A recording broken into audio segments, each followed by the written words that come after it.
Tama. Luto ng bagong bagong shell.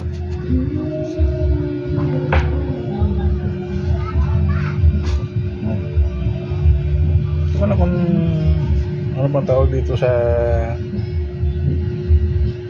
iba? Kasi parang bagong o hindi ko alam.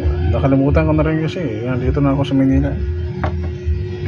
Dilaw, ano yung green kasi yung laman niyan eh. Bagong ba?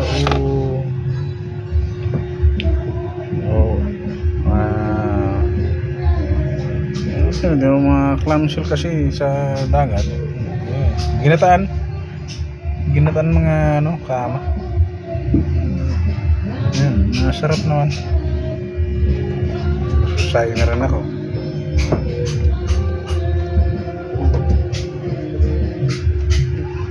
Bagongon ba tawag nito? Bagongon?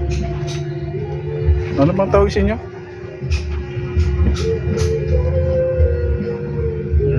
Mga kaama. May lagi ako ng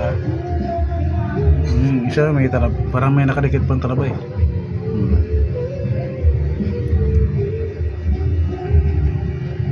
Masarap.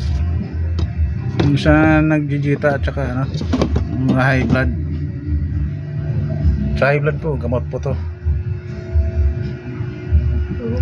Yung bento to. Oh, sa high blood yan, ano, gamot to kasi ito yung mga alternative na pagkain ng sa dagat. Kasi ano sa kana to sodium.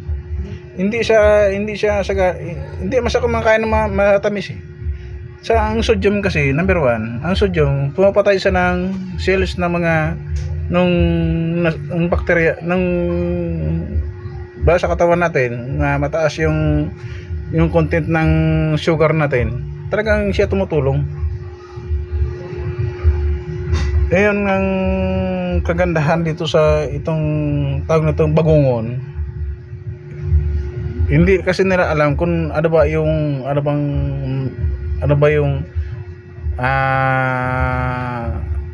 benefits to sa katawan ng tao.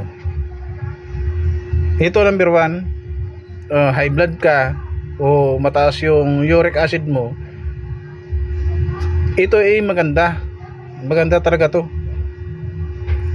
Yung potassium nito medyo hindi ko alam kung mataas ba siya o karamtaman lang. Gusto sa akin ito na pag-alaman ko, ito ay maganda.